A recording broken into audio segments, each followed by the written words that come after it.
aquela investigação top de corrupção, que a população fica babando. A população adora ver político preso. Alguns saem, a gente fica puto, mas... Cara, eu tive algumas de corrupção. É até difícil elencar qual que é a mais legal. Né? Não, mas eu tenho uma que ficou bem conhecida. A gente teve 2 fases dessa operação e é bom contar, eu acho que é interessante contar bastidor, né? De como que a coisa funciona. Então, o que acontece? Eu tava de férias em 2020. Tava de férias em 2020. Recebi uma ligação, porque acha que você tá de férias, que você parou completamente de serviço, né? Recebi uma ligação do meu subinspetor. Ô, doutor, apareceu uma moça aqui falando que trabalhava por um político de uma... vou falar porque é público e já foi divulgado. Trabalhava com um vereador na cidade de Nova Lima. E ela... participava do esquema de rachadinha e tal, só que ela tá sendo ameaçada de morte e ela tá contando tudo aqui pra gente. Eu tava de férias na praia. Bicho. Testemunha que conta tudo, cara. É uma alegria. Aí eu virei assim, faz o seguinte, eu vou ligar pro chefe de divisão, né, pra ele acompanhar a oitiva com vocês, com o escrivão, vou conversar tudo aqui, faz a oitiva dela, assim que eu chegar aí, eu vou resolver a situação. Beleza, tava nas férias, voltei, peguei o caso. Além dela falar um monte de coisa, tinha materiais também que ela tinha passado, alguns documentos.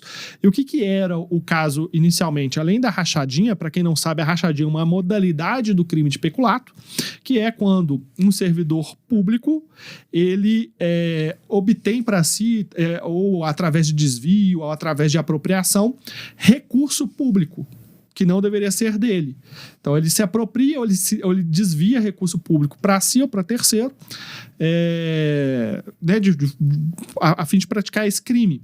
E a rachadinha é quando você tem um funcionário seu, geralmente ele se dá no âmbito, né, do legislativo, que você contrata através desses cargos de ampla contratação, cargos de comissões, né? Os assessores, e que você fala assim, vou te contratar, você vai receber X, 10 mil reais, mas 50% é meu, 60% é meu. E é interessante que, às vezes, você pega os extratos bancários daqueles funcionários de um determinado gabinete e você vê que no dia do pagamento, aqueles funcionários todos vão no banco, sacam uma mesma quantia, você entendeu? E essa quantia, depois, ela passada para esse político, né? Tem alguns que fazem depósitos, né? Vários o caso depósitos. Do Queiroz, né? Do Flávio Bolsonaro. Exatamente. Essa é a acusação. Exatamente. Não vamos entrar no mérito para não Seria a questão problema, da rachadinha. E além da rachadinha, a gente detectou uma outra coisa. Algumas câmaras municipais, assembleias, etc., eles recebem verbas parlamentares para você gastar com questões relacionadas ao exercício do mandato. Por exemplo, a questão de comunicação. Então, eu vou contratar uma gráfica para fazer minha comunicação. Questão de transporte. Eu tenho a questão da gasolina, um aluguel de carro, alguma coisa do tipo. E lá na Câmara de Nova Lima, a gente tinha nos gabinetes a possibilidade dos vereadores fazerem o aluguel de veículos para poderem usar na atividade. E tinha um teto, que era de R$ 4.900. Era o teto que eles poderiam gastar com aluguel de veículo. R$ 4.900 hoje, se você entrar em qualquer site de aluguel de carro, você consegue alugar no mínimo uns 3 carros por mês. Para rodar todo dia. Para rodar todo dia. É no mínimo. Entendeu? Esses aluguéis anuais, você tem aluguel anual de Fiat Mobi, ou Chevrolet Onix, coisa do tipo, de R$ 1.500, R$ 1.600. A verba era de R$ 4.900. Você consegue alugar 3 carros. Tranquilo.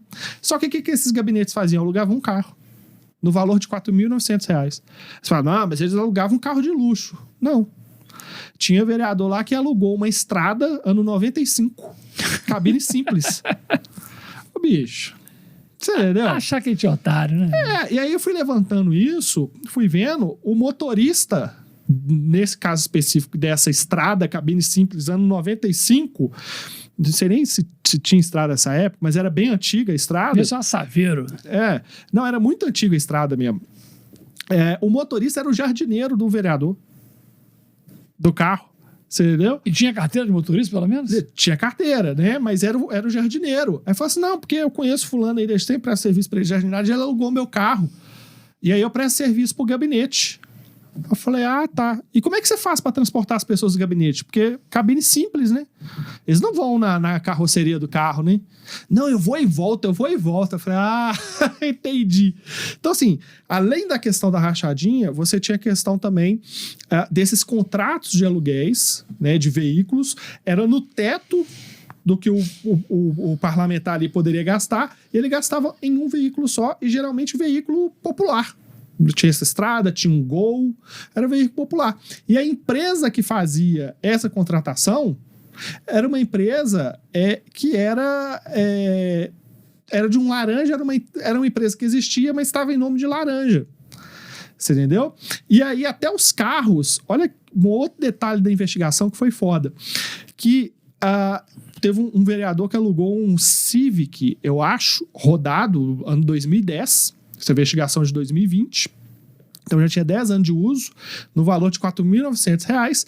Só que esse Civic, ele foi vendido para uma pessoa do Paraná.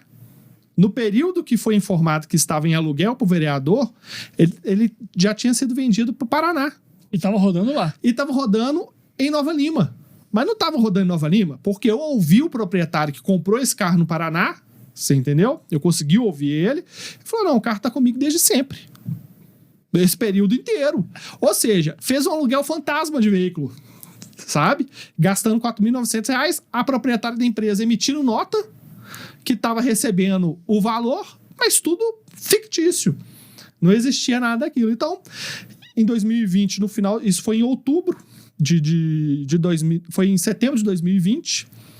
A gente teve eleição, né? Em 2020, no finalzinho municipal, né? Municipal. E para vereador também. Então, como eu recebi em setembro e as eleições eram em outubro, eu falei assim: eu não quero influenciar na eleição. Eu vou segurar um pouco a minha operação, porque eu tinha 6 vereadores de 9 envolvidos nesses esquemas de corrupção.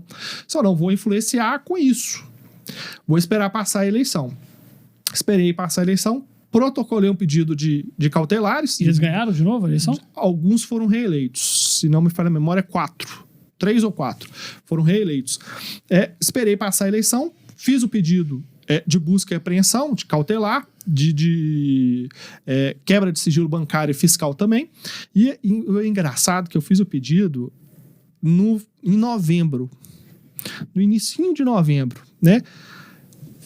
O caso andou rápido, fui despachar com o juiz, com a promotora, e eu consegui a liberação dos mandados, né, de tudo certinho, no dia 15 de dezembro.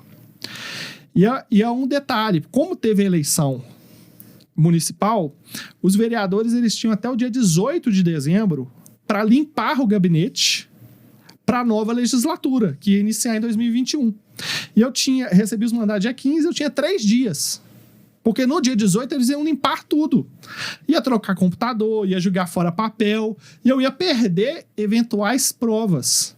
Então eu recebi no dia 15, organizei tudo em um dia praticamente. No dia seguinte, eu estava lá 5h30 da manhã na porta da Câmara Municipal de Nova Lima, cumprindo mandados. A gente fechou a Câmara. Porque eram 6 vereadores de 9. Então eu só não entrei em 3 gabinetes da Câmara de vereadores nessa primeira fase. E fomos nesses 6 gabinetes, apreendemos vários documentos, fomos em residências de vereadores ali de Nova Lima, em condomínios de luxo, alguns fora de condomínio, etc. Fizemos todo aquele levantamento e passamos janeiro inteiro mergulhados, a equipe toda da Delegacia de Combate à Corrupção, uma equipe fantástica, mergulhados na análise desses documentos. Que foi aí que a gente detectou mais uma questão envolvendo um outro vereador.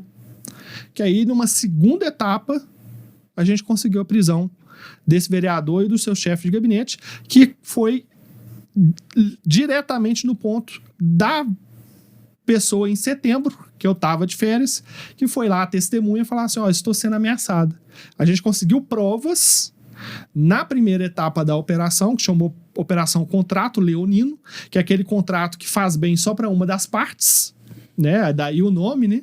Contrato Leonino. A gente conseguiu provas de que ele realmente ameaçou ela, estava praticando o crime de rachadinha, etc. A gente conseguiu a prisão desse vereador e do seu chefe de gabinete, e que estavam presos até recentemente. Bom por causa demais. dessa investigação. Foi na segunda etapa dessa operação do contrato leonino.